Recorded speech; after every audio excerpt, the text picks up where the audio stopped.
to being healthy. So come join me and let's discuss ways to create a healthier you and a healthier community.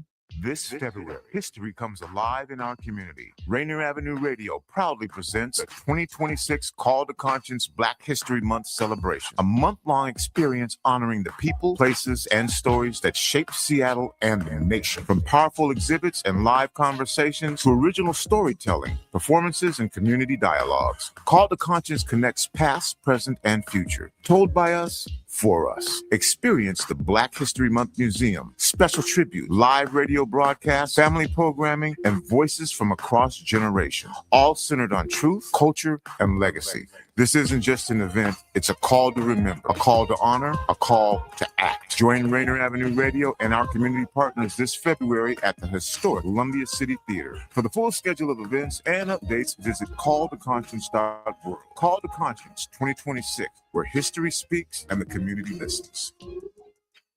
This is Rainier Avenue Radio .world.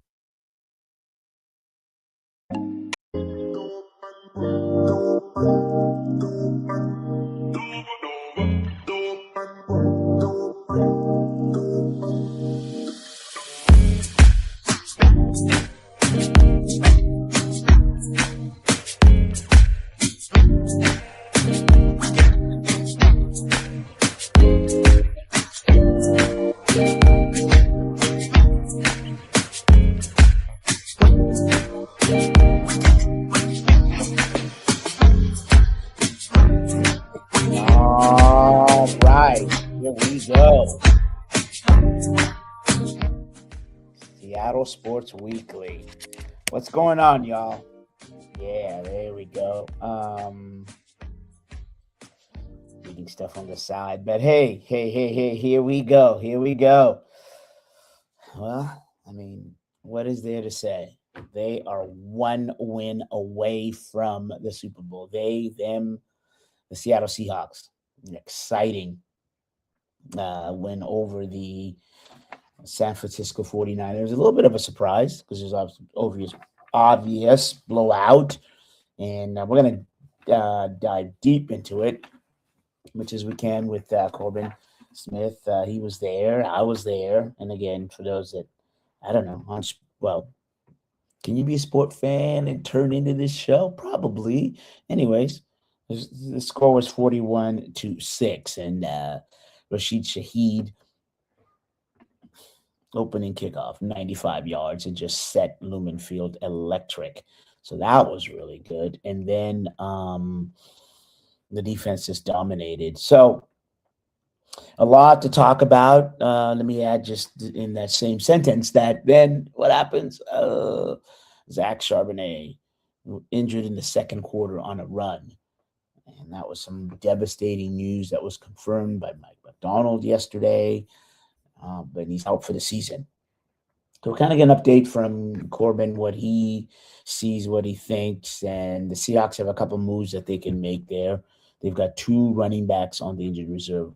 Not injured reserve. They have one on the injured reserve, and that is George Halani. Remember, he played early on, good special team.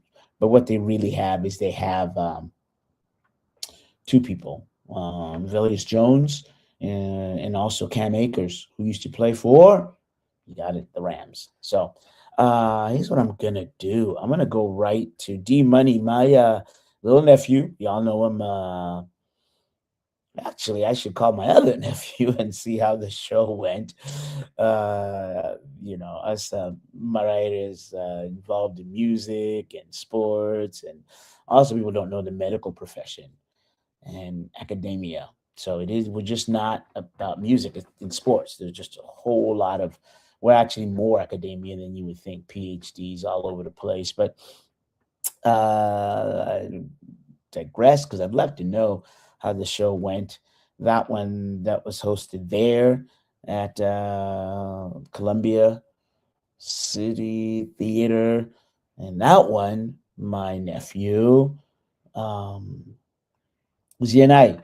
It was the headliner of that. And so I'd like to hear about that. I'll have to call him or maybe get him on the show. But now we're going to go to Doomy, Drez. And he's got this video on the dark side that he made up real catchy. So D Money, can we play that? It's the one you can see the players and the Seahawks there. And this is what my born 3, 1, 2, 3. M.O.B. M.O.B. Yeah. M.O.B. M.O.B. You are now entering the death zone. Welcome to the dark side. M.O.B. It's time to eat, boys. M.O.B. Mob mentality. And when we say mob, we mean mission over. Welcome to the dark side. When you see that blue and green, know it's mob ties. Defending every blade of grass when we collide. It's Seattle when it's raining and we outside. Yeah, we outside, everybody outside. Whole city going up like it's our time. You hungry, we can provide some beef up front and pancakes from my old line. It goes down in these trenches, and Murphy is a goon that I mentioned. I got a big cat and a K9, stout on the goal line, so holla at me when it's go time. 21, can you do something for me? I'm everywhere like I'm E-Man Warren. Wait, hold up, I gotta shout out my African in Jigba. You know he's sicker than most. When he run the post, he getting ghosts. When we flex, we don't skip steps, we do the reps. E. Jones told us that's how you build a legacy. Some game from your boy Dre's in the M.O.B. M.O.B. M.O.B. M.O.B. You are now entering the death zone. Welcome to the dark side. M.O.B. M.O.B. M.O.B. M.O.B. M.O.B. M.O.B. You're in the death zone. Welcome to the dark side. 12 as 1, you know how we do it. Better bring your hard hat when you can illumine. What you know about the death zone? We don't want it easy, we rather work for it. That's the time we on. Going crazy in the hotness. Man, we got this thing feeling like a mosh pit. Focus, man, mission over bullshit. But we don't talk about that Super Bowl, I'm still sick, It's still shout out to the LOB, but my young boys popping and it's M.O.B. Big Mike brought us back, now we starting to believe. Now it's everything earned and there ain't nothing free. When that D-line coming and the linebackers hunting and the hot get to swooping and the crowd get to buzzing and the secondary swarming and the quarterback slanging, feel like everybody's open. You rocking with the M.O.B. M.O.B. Yeah. M.O.B. M.O.B. You are now entering the death zone. Welcome to the dark side. M.O.B. You boys got 53. We got 70. My boy, You're in the death zone. 1, 2, 3, my. You are now entering the death zone. Welcome to the dark side.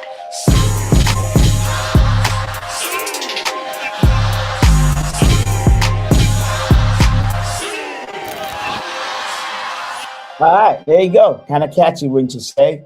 Absolutely. And again, that was Dre's. And you using all different platforms, so you can go there and I don't know, download it, play it. It's one of the team's theme songs, and players like it. So, all right. D-Money, who's the third person? Let me know when Corbin comes in, because Corbin is, as I said. So, just looking at this game, I know that's right. All right, I love it. I love our YouTube. Hey, y'all on YouTube, man, you know what? You can ask questions. Feel free to, because we're really trying to get this to be an interactive chat. So go ahead. I appreciate y'all checking in, but check in and say something, ask something or whatnot. And there's the stream with audio only. All right. So there we go. Yeah, I mean, look, so we'll talk. Well, I'm just going to get right into it. I was going to put a video, but until Corbin comes on, the question now is this matchup with the Rams, right? And what are you going to do in the running back situation? But, I would say when you kind of, I'm going to go, we're going to go right into that. I think one of those matchups in terms of what do I think, it's interesting that let's start with the wide receivers. I think one of the things that people, fans on both teams are really, really going to, I'll get to the Darnold question in a second there, but that is a treat, is this Puka Nacua and Jackson Smith-Njigba matchup. In the two games that they've played, Jackson Smith-Njigba has 17 receptions, 201 yards, and 1 touchdown. Horton will not play. Let me one of those things. So that's one. And the reason somebody asked a question there, and I'll get to the Horton as well, and I got to write all these down. But also the other thing is Puka Nacua. In 2 games, again, he's got 14 receptions, 300 yards, and 3 touchdowns. I think that's a matchup that both coaches are going to try and negate. They're not going to be able to shut them down. D-Money, I can't see the comments. They're too small for me on the screen. I think that's one of the matchups that's there. And both of those, again, Puka Nacua and Jackson are going to get theirs. The question then is, who else is going to step up in the secondary role? And oddly enough, it's going to be your 2 tight ends, and that is A.J. Barner. I wouldn't be afraid of this game, excuse me, but I think it is a chess match. I think it's what you want. Yeah, you'd rather play the Bears, but as I say, both coaches, this is why John Schneider hired Mike McDonald for this game. This is exactly why he went out 2 years ago and said, I'm going to get the best defensive coordinator, the young genius, the kryptonite of Sean McVay. Because Sean McVay undoubtedly is the best offensive play caller there is. And this game is about even. I mean, this one has been back and forth. Remember the first game, Donald, 4 interceptions. So again, let me go back to the tight ends. I think Colby Parkinson, remember, he used to play here and against A.J. Barner. That's another matchup that I think is going to be critical in terms of to watch. And again, it's in that regard, it's going to go with the linebackers. It's going to go with the ability to which of those coaches, that is, can Mike McDonald dial up the right offensive schemes and get Ernest Jones in the right position. You've got the defensive line that's there. Leonard Williams is eaten.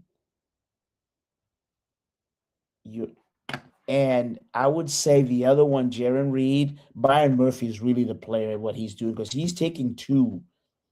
He's eating up 2 players in terms of the run game and also the pass game, so that when they're doing the double team, when they're sliding that line to his side, when it get deep with Corbin about this, but when the offensive line will slide a certain way, that is to put extra attention on a certain player. And I've talked to Byron Murphy, and he said, yes, he's noticed that's happening more and more now, which is just really amazing. So then the other thing that you like about the Seahawks, Kobe Bryant is back, and he had a good game. Reek Woolen is playing a really good game. I talked to him after the game, and he feels healthy, head on right, and with Julian Love back there, I think that's just you're solid. And I can't mention the back of the Seahawks defensive backs without mentioning no, Riley Mills will not play. Is he on the roster? Yeah, I think they'd have to elevate him. But I can tell you right now that Devon Weatherspoon is the guy, right? He is going to make that team go. And he does with the energy that's there. And I know some of y'all got tickets. And when you get there, I'm not going to be a fanboy, but you know what to do, right? Now, let's go back to the Sam Darnold question. Yeah, he's going to play.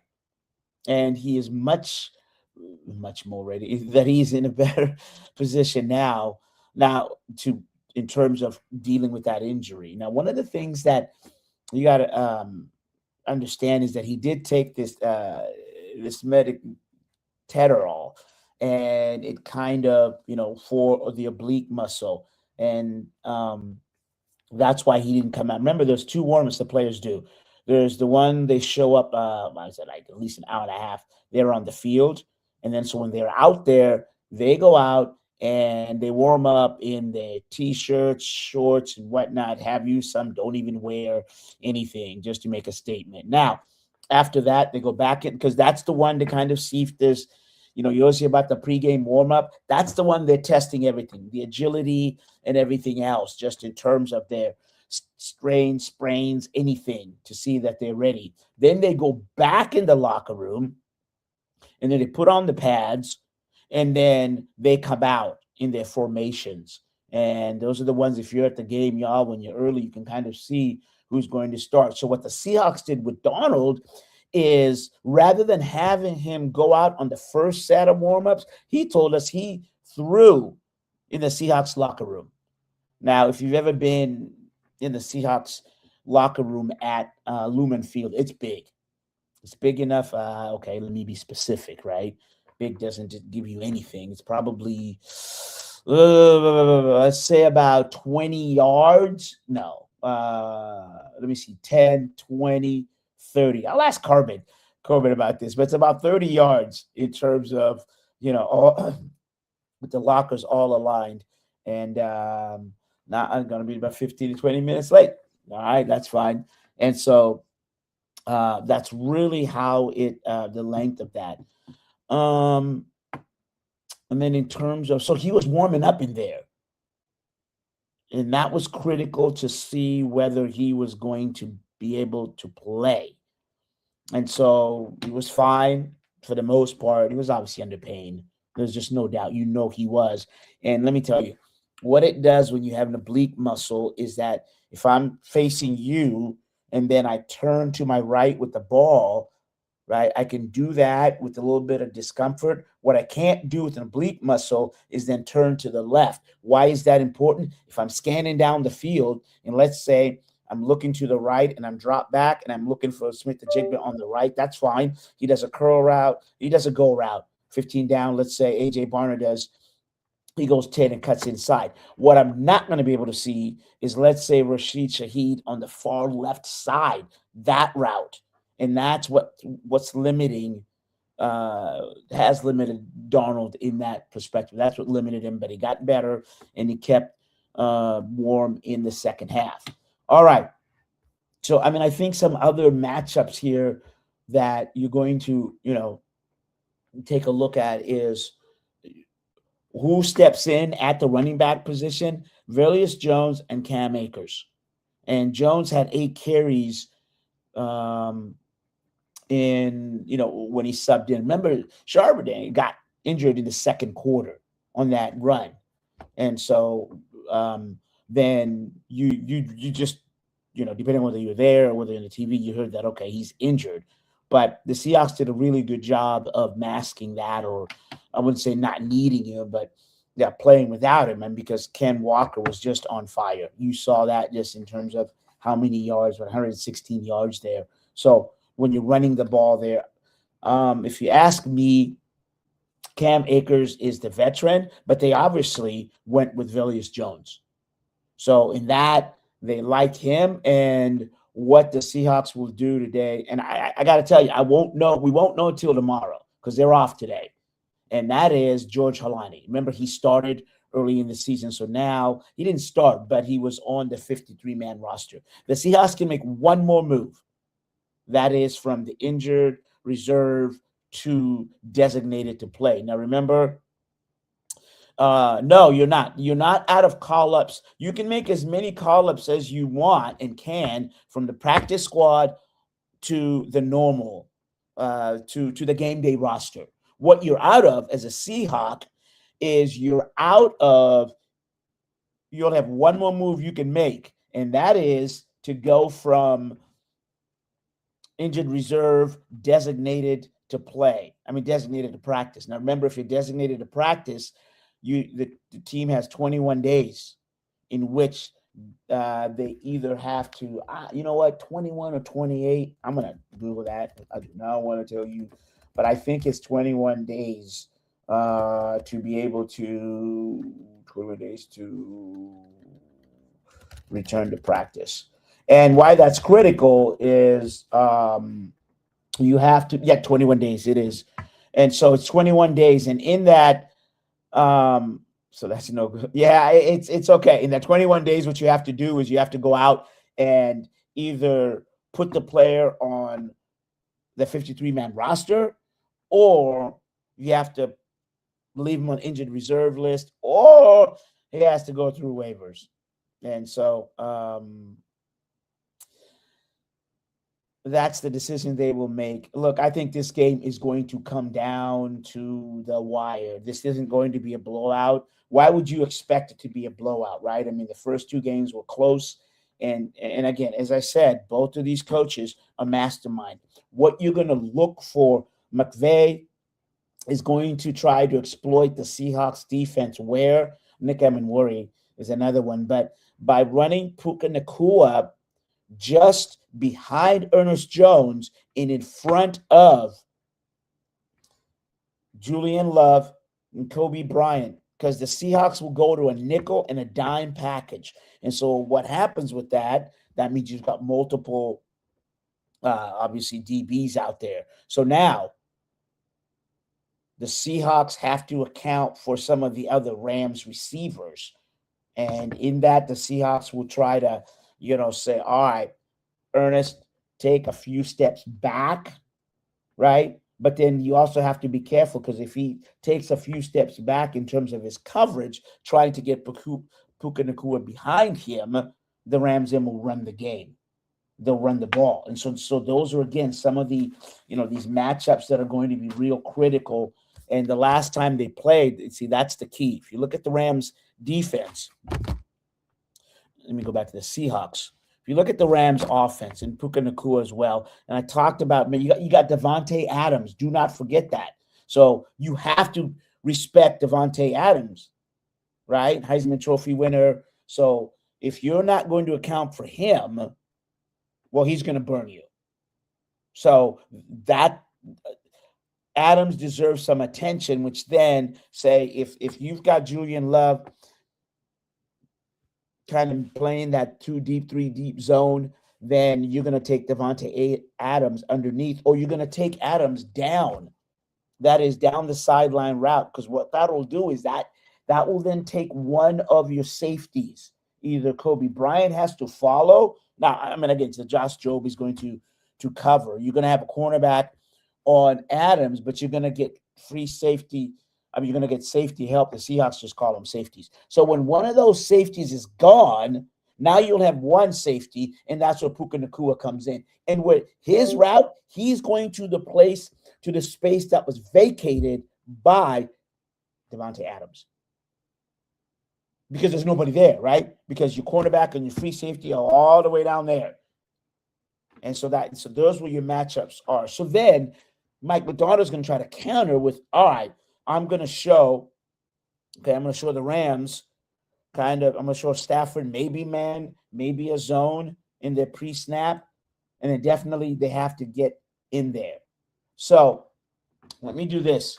I'm going to just get the expert in, and we're just going to, thank you all for tuning in. We're going to get right to it. Corbin, how do you, thanks for coming in, man. I know, Corbin Smith of Emerald City Spectrum is going to join us. Are you there? Yeah, I'm here. Thank you. Hey, can I just tell them what your moves that you're making? Is that okay? Can I make that public? That's perfectly fine. Yeah. All right. Well, it's actually wonderful news. Corbin Smith is, again, Emerald City Spectrum. Emerald City Spectrum. He's one of the most dedicated journalists that is out there. What do I mean by dedicated? Here's a guy that was living in Colorado and covering the Seahawks. Can you believe that? So he would travel to all the away games. He would travel, sometimes make it to practice for 2 seasons. That's dedication. And you know what? He wasn't reading any other people's stuff and kind of mailing it in. He's, as you know about, he's a deep, dark analysis, and I'm gonna get to him right away. I'm gonna stop talking. But I mean, it's just amazing. So now, guess what? He's coming home. So Corbin and his wonderful wife, I should say, are moving to Seattle. So right now he's been moving around, doing his thing. So, all right, Corbin, thank you for making the time. All right, how are the Seahawks going to defend Puka Nacua? I got people asking me. I need an expert. Well, that's always easier said than done, Maz. But I think I think at the end of the day, they have got to play within themselves. I don't think it's a schematic thing necessarily. We saw some very uncharacteristic coverage busts in that last game that these two teams played. And you might remember, Maz, that Mike McDonald after the game said that he felt like, in retrospect, that he probably tried to squeeze too much in a short week. And his guys seemed like they weren't quite as sharp as they normally are. There were just some plays where it's like, why is Puka Nacua getting this wide open? So I don't even think it's necessarily about what schemes they're running. They have got to be playing their A game in terms of understanding what their game plan is, what they're doing coverage-wise, so that you're not letting Sean McVay manipulate you so this guy's getting wide open. I mean, the touchdown in overtime, for example, there wasn't a guy within 20 yards of Puka Nacua. That should never happen. So they've got to play better assignment sound football. To me, that is the biggest thing. I think the talent is there for them to be able to hold up well against Puka Nacua, but you cannot have coverage assignment busts like they did in that first matchup, or he is going to carve you up. What causes the assignment bust? A lack of communication pre-snap? I would think that there probably just was not as confident of communication going on in that game because you have 3 days to prepare and you're playing an offense that does a lot of different things. They dress the same plays with different formations, stuff like that. It makes it tough if you are not 100% confident where everybody's supposed to be. So if you put too much in a short week, your players can feel like they're drowning rather than playing free and fast, if that makes sense. And I think that impacts the speed of your communication as well. So I'm sure Mike McDonald's looking at this week, and they're going to have a full week, which helps. But I think he's also probably looking at, hey, let's not make this so complicated that our guys are not playing fast. Yeah, no, well said, because that's exactly what he said yesterday when I asked him the see ball, get ball question. And he said, what they try to do is just, to your point, make it real simple so players can play free. I mean, within their scheme. Who do you need to have their best game? We're going to defense, and we'll go to who right now needs to step up, if that's possible, on this defense, or be consistent from last game to this game. Where's your concern? Like, I need him to be him. That makes sense. I don't know that I necessarily have any players that I'm concerned about, but I want to see the defensive line get after Matthew Stafford. That has been the one thing that's been a struggle for them and we saw in the fourth quarter that last game when they started to get the comeback going, a big part of that was they started to get some pressure on Matthew Stafford. The first 3 quarters, he could have been in a lazy boy throwing. I mean, they weren't getting any pressure on him whatsoever. I'm wondering if Mike McDonald might have some more blitzes. And I don't know that he's going to be sending blitzes a ton because that just hasn't been his style this year. But the Chicago Bears had some success bringing extra defenders and getting after Matthew Stafford. I wonder if we see Mike McDonald unveil some of those kind of things this week to complement that defensive line. And I think that can open things up for your front line. But I need to see Leonard Williams. I need to see DeMarcus Lawrence. And I see Byron Murphy, Uchenna Nwosu, Boy Mafe. This is a big week for Boy Mafe. Can you get some pressure on Matthew Stafford and get some hits on him this week? Because if you don't, he'll carve you up. If you hit him, you saw last week, Chicago was able to keep that offense at bay for a good chunk of that game because they were getting pressure on Matthew Stafford. I think that front line, not necessarily calling him out, but play your game and take advantage of the opportunities to get after Matthew Stafford. Nick Emenwari, where does he fit in then? And I mean, do you want to stay away from bringing him in the box, or is that part of the disguise that you're going to do? Well, he's going to play in the box anyway. I mean, this is a team that's played a lot of 3 tight end sets this year. It's been quite a switch up for Sean McVay, and I expect they're still going to be doing a lot of that on Sunday. So you're going to be needing him to play defense against the likes of Tyler Higbee and former Seahawk Colby Parkinson, Ferguson, their rookie out of Oregon. You're going to need him to be able to defend those guys. So he's going to get plenty of slot action. He's going to get plenty of action in the box, and I anticipate Mike McDonald is going to send him a little bit to get after Matthew Stafford too. As I said, I think he'll be a little more aggressive this week, especially seeing what Chicago did. Not that they're going to do identical schemes, but they're going to try to draw up some stuff that can maximize that ability to maybe catch him off guard a little bit and get some pressure. All right, let's do this. I'm going to hold you over. We're going to go on break, and then why don't we and then Corbin, can you stay for about 5 or 7 minutes on the other 10 minutes on the other side? Absolutely. Let you go. Yep. All right, cool. Thank you. All right, let's go on break, and we will return. This is Seattle Sports Weekly with Corbin Smith. I'm Mazvita Maraire.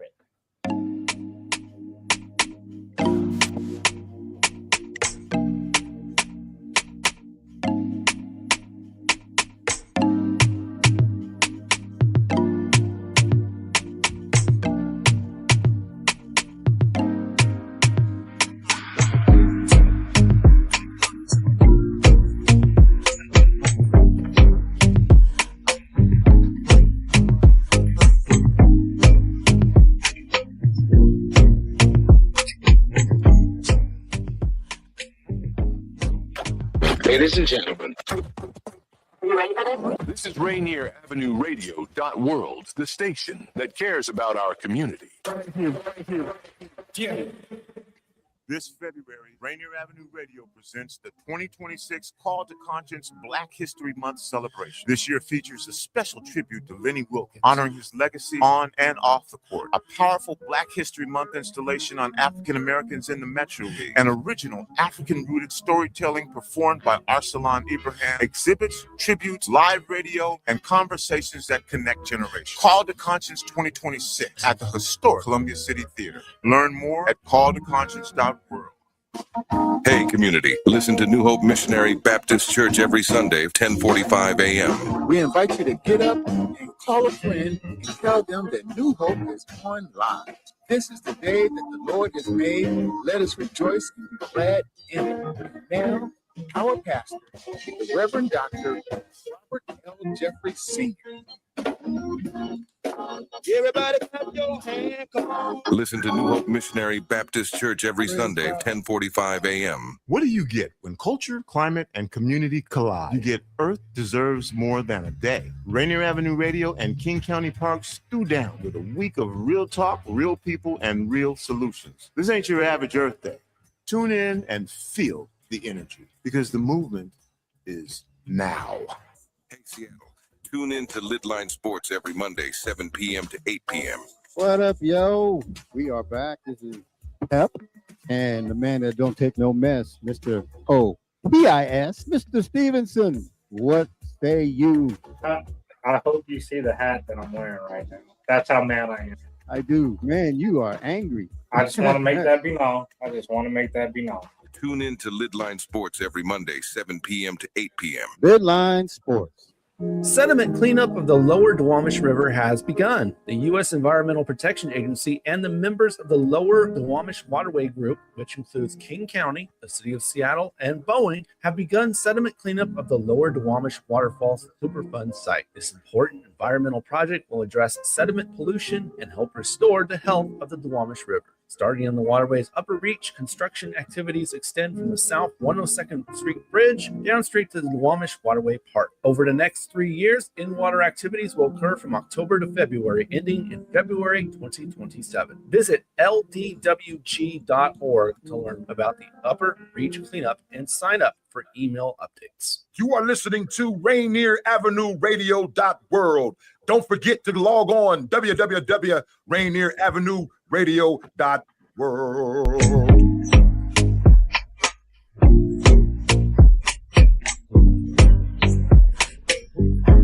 All right, let's get right back to it. This is the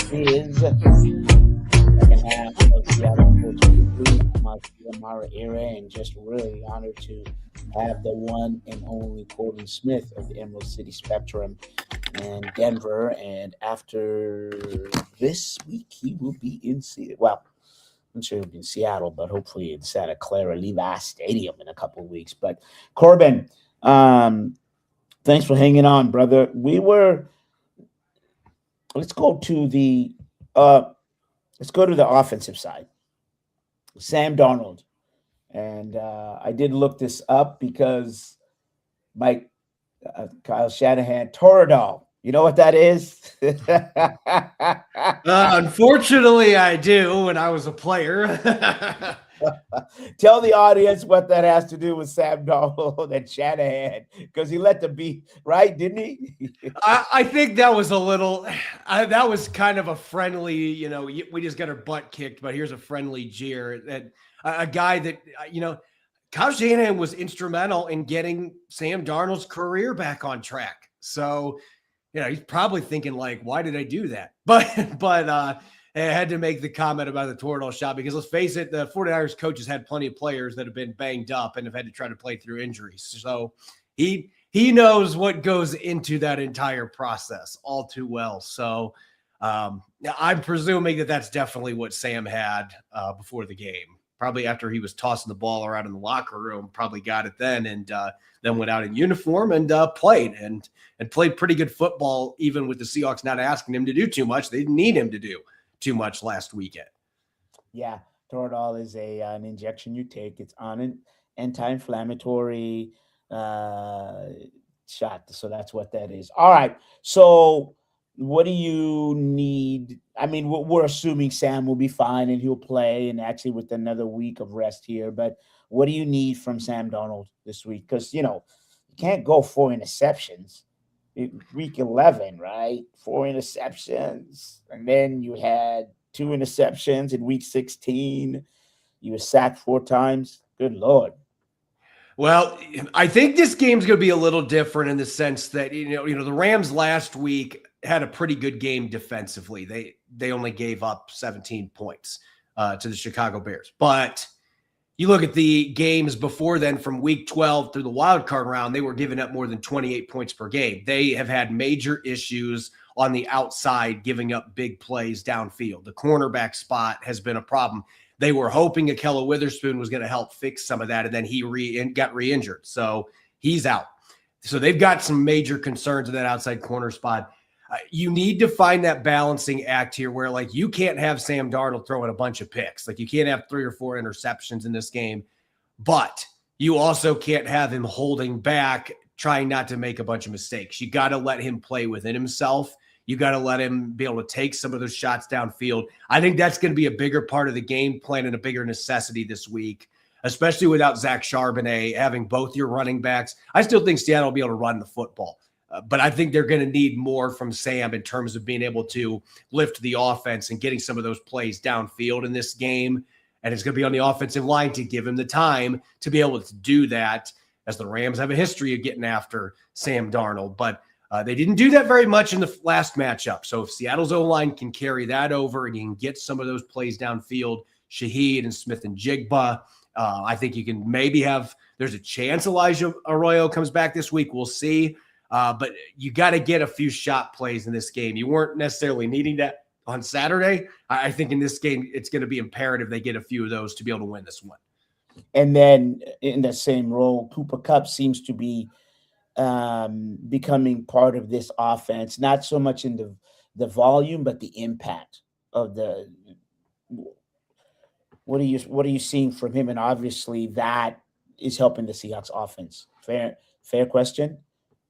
Yeah, could you rephrase that real quick? Because I'm just trying to think of the best answer. Cooper Kupp has now become, an integral part of this offense. And it's not so much the number of receptions, it's when he's getting those receptions. Yeah, I love how Mike McDonald put it the other day, the high leverage situations. That is where this reliable veteran shows up, and he's been doing it all year.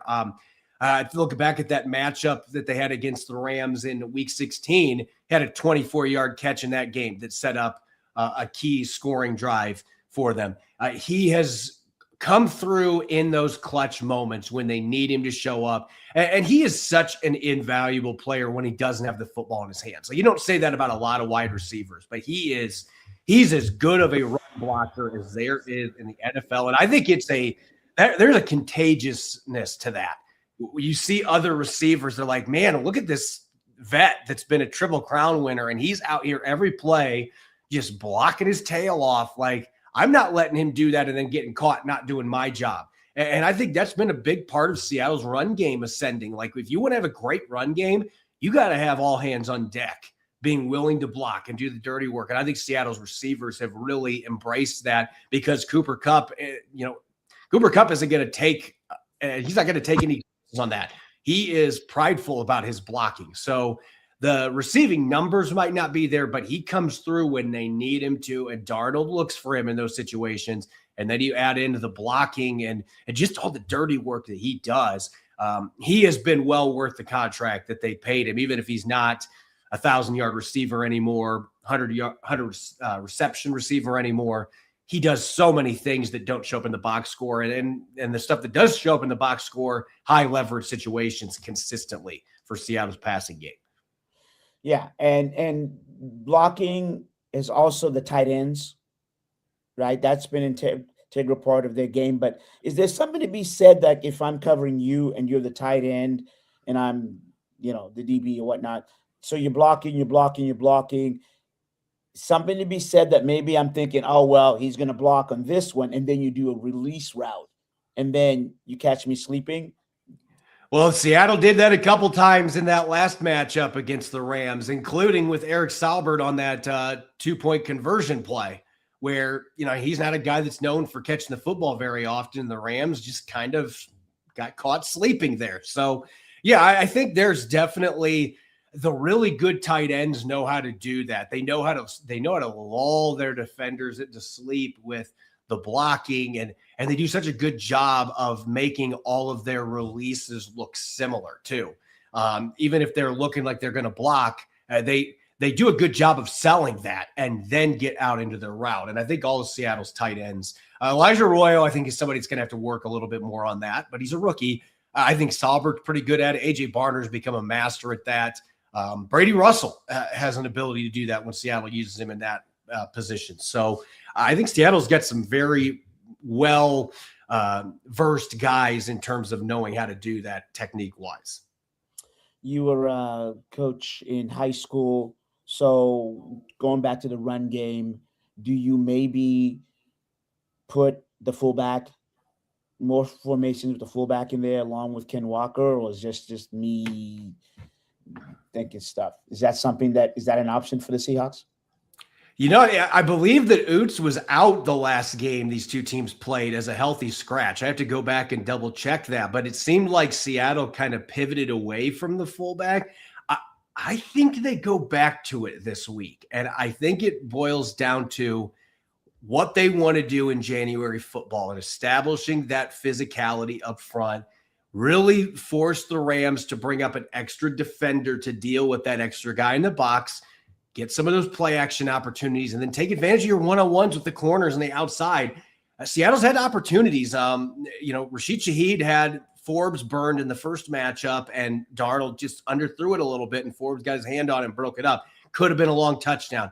I feel like there will be opportunities there, but I think getting some of that more max protection look, but then getting some shots off of it is going to help your run game, and it's going to help some of your play action passes. I think they've been waiting to bring that back out for this matchup and utilize those two back sets.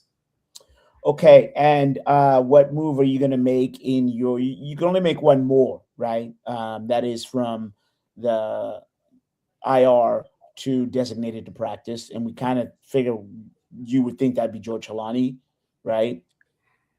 If Halani is ready to go, that is the obvious pick, because you don't need a tight end, you need a running back with Zach Charbonnet being out. And I think that Halani he is not an identical player. He's not going to be quite as ferocious running between the tackles, but he'll break tackles and he's got great burst. I just think he's the closest that you've got as far as a guy that can come in and be a true number two behind Ken Walker III, and he knows the offense. He's played snaps against this Rams defense before. And then you could have Velus Jones as your number 3 guy with the 4.3 speed. I think having another guy on your roster that can really be a home run hitting threat and also has special teams value, I think that's where you can see all 4 of their backs be dressing. Cam Akers could be a practice squad elevation as well to try to pick up the slack. And all 3 of those guys have played special teams. So, but I think that move has to be Halani if he's ready. If not, I don't know that they can afford to bring anybody else back because they're going to need that spot to bring up one of their running backs to the 53-man roster. So they're going to have to do some movement this week, I think. But Helani would be the obvious pick for who's going to get that IR designation. All right. I just one more for you here before I let you go. Well, I mean, it's open-ended. Just what are your take on Sunday's game? Just your thoughts. I think this is another one of those true flip a coin type matchups. The Rams, unlike the 49ers, Sean McVay's figured some things out when it comes to Mike McDonald's defense. Again, I think some of that was self-inflicted in that last matchup. Seattle is going to be much better in terms of being polished with their communication and their game plan this week. I'm 100% confident on that. I don't think we're going to see near as many points as we saw the last matchup. I expect this to be in the low to mid 20s for both teams. I'm not anticipating a 38-37 game. I think the defenses are going to play better. And, I don't know who's going to win just yet. It's too early in the week for me to make that call. But I think by the end of the week, have a little better idea here. But the Rams just match up so well with Seattle. Seattle matches up well with them. I think these are two incredibly evenly matched teams. So I don't expect to see quite as many fireworks points-wise as we saw last time around. Okay, having said that, it's going to be 42-41. No, I'm kidding. Hey, I know fans would probably love that, but yeah, I'm anticipating a little bit more defense this game than we saw last time.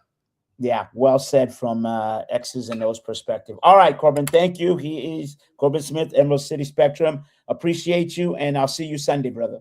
Sounds good, man. See you at Lumen. All right. Okay, there he goes. So we're going to switch gears. There was a game last night. What do you mean there was a game last night? Yeah, there was a college game. I want Sam to come out swinging for the fences, get on top fast. Okay, there you go. I think they will do a little bit of get Sam out there. And what do I mean by that? Yeah, they'll probably throw a rhythm pass early in the game. And you know what? Let's do this. I'm going to ask a coach, former college coach, high school and college, and he's still in the know in terms of what's happening. And he is Scott Laigo. And coach, we had a game last night. What was your thoughts of the game last night? Lego Maego. There you go. Hold on. You're on mute. There you go. Sorry about that. I thought you were boycotting me since I've been butchering your name for 5 years. Like, I'll show you. That's okay, my friend. It's been butchered all of its life. Trust me. Welcome. So glad to have you. Appreciate that. Yeah, good game last night and big game on Sunday this week. An epic night last night. Team goes 16-0, which is very unheard of in college football anymore. Got to see that team personally up close and personal once, which wasn't a lot of fun. But they are who they are and what they did. But to be honest with you, I mean, been thinking a lot about the Gas man, Mike Gastineau, from yesterday and today. He's a longtime Indiana fan, went there, graduated, and I wrote him a little note on Facebook. I just said, those are the good things about NIL and portal, how quickly something can change for a program. And, from the second losingest program in NCAA history to national champions in 16-0, that's where the portal and NIL can be a benefit and be a thing.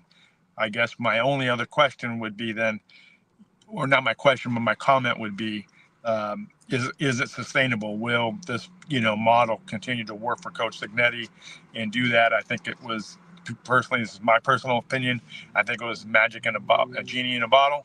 I think it was perfect timing. You got the JMU kids to come, they buy in, they do all the right things. Average age is 22 and a half years old for their roster. All those things just have to hit right. and make it happen. So I don't know if that model can continue. Can you just go into the portal and get older guys and make it happen every year? I think it has to be a perfect mix. I think it has to be a little bit of portal, and I think it has to be high school and development and things like that. So, but it'll be interesting to see the model, because obviously you look at, Coach Campbell at Iowa State going to Penn State. He's brought about 20 players with him. I think that Coach Franklin at Penn State brought a few of the Penn State guys over to Virginia Tech. Summerall, I know, brought some guys to Florida. So it's definitely the model that a lot of these guys are going to try to use. Can you do it? Can you make your culture click that fast? I'm in question of it, but it's an interesting intrigue. But but for the gas man's sake and for Indiana, pretty incredible, 16-0. What I saw some statistics from ESPN this morning, from the losingest program to now winning the national championship. As a coach, you've coached in so many levels, and you still, we know you're connected in certain programs and whatnot. Yep. So when you now go to this program, well, let's start with, I don't even know how to ask. I don't know what to ask, but the expectations to win, how have they changed, especially when you're going from one school to the next? Well, I think, unfortunately, we're just in a day and age, Maz. It's not like the old days. The good thing about the Indiana example for a lot of coaches is there's a model. Okay, there's we just talked about older guys in other programs, bringing them in. There's the model. The bad part about that, especially for these young coaches that are coming in, it's the old days. Well, I have a 2 to 5 year plan. Well, there's no 2 to 5 year plan.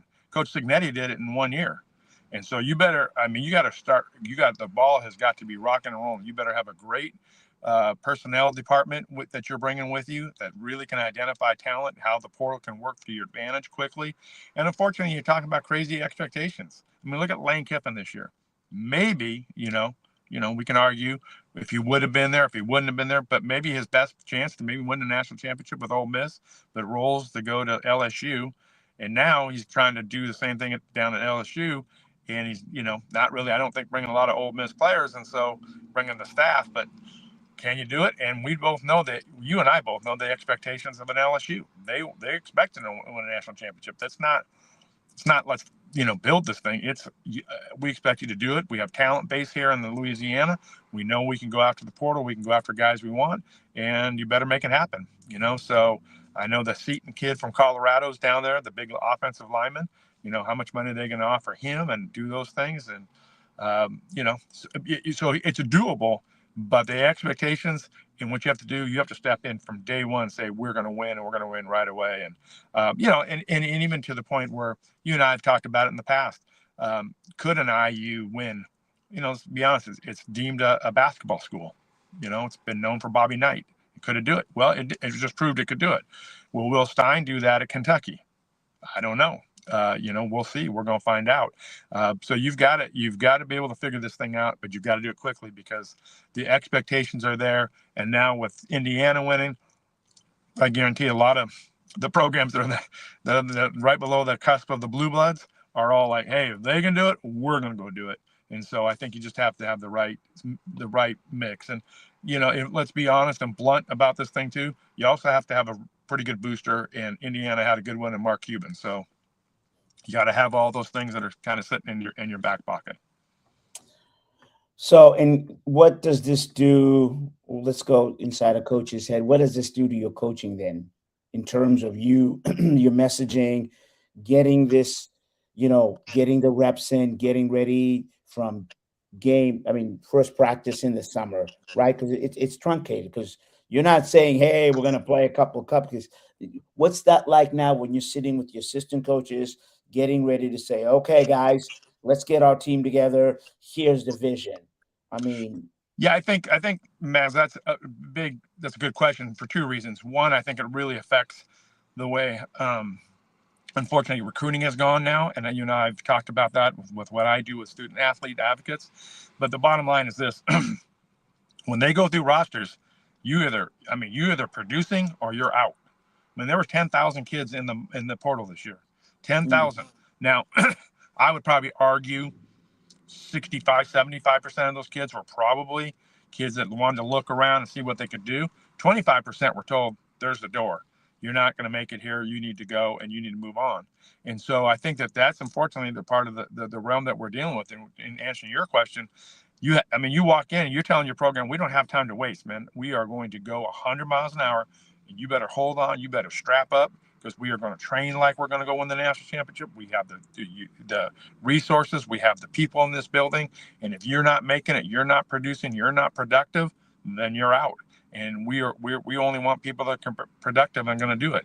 And that's just the lay of the land. And that's every sport in the country. That's just not football. That's everybody. If you're not producing, look at, you know enough about the UW basketball team.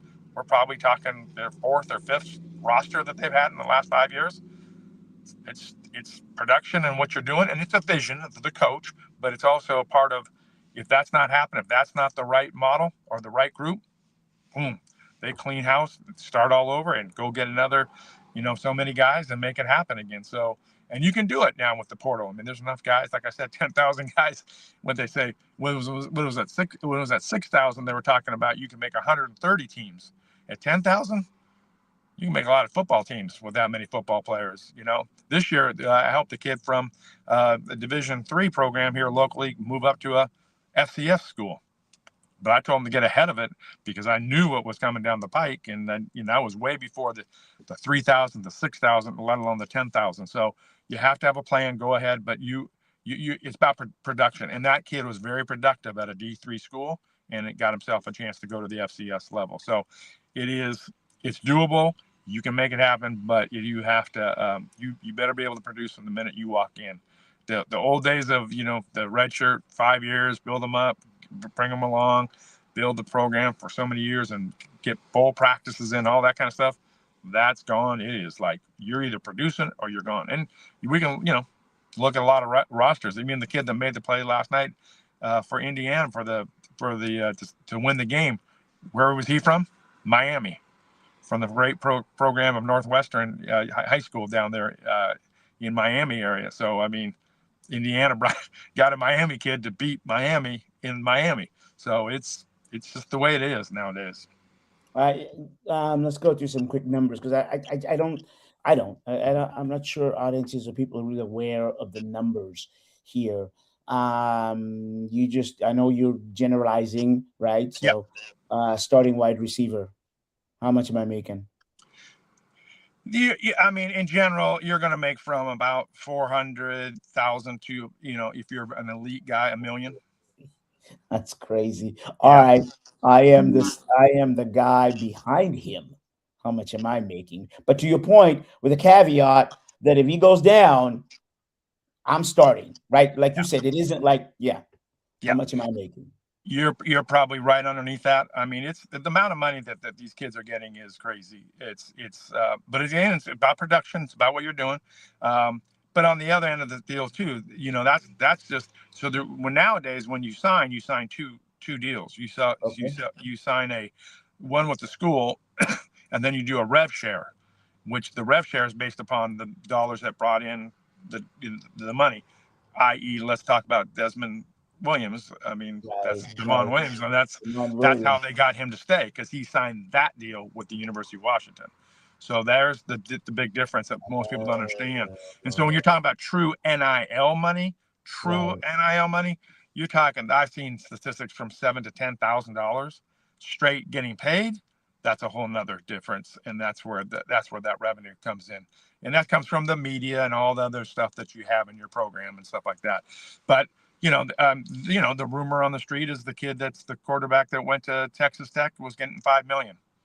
And he's going to make more in 1 year than Shadur's contract right now at the Cleveland Browns for a couple of years. He's at 4.4, and the kid 1 year at Texas Tech is going to make 5. So why do you think these kids are staying in college? There's a positive and a negative to every single thing we always talk about. I think you and I know you're under the same thing that I think. I think the kids do deserve a piece of the pie. How we're given the piece of pie is my concern, and the way we don't construct rules and guidelines around them. I know for a fact that about 10 to 15 years, there's going to be a 30 for 30 about the 2022 to 2025 NIL period of college football or college athletics, because I'm sure we are on the tip of the iceberg of the stories that are really, really out there. So college football needs to fix things, and they need to get to it sooner, or I should say not college football, college athletics. And I do think that there's a model there. I think that they need to get the Chris Petersons and Gene Smiths, all the guys that retired, Jay Wrights, and make them kind of the governing board and get on a whiteboard and figure it out. They know where all the, pardon the expression, the dead bodies are buried. They know all the pitfalls and the holes in the system, and figure that out and then start from there. The tube is out of the paste is out of the tube. We're not putting it back. I get that. That's not what I'm saying. What I'm saying is using what is present day construct of what we're dealing with and how we do it. So let's go back to even to the $5 million for the Texas Tech deal. They're talking about $22 million for the whole program, and one guy's going to get $5. So you do the math. Everybody else is dollars. All right, I got to bring you back next week. We got to be continued. So great. Yes, sir. Thank you, Coach. Appreciate you. All right, we got to go. What a great show. Thanks. Thank you. Corbin Smith, Emerald City Spectrum, and Laigo. Thanks, T-Money. All right.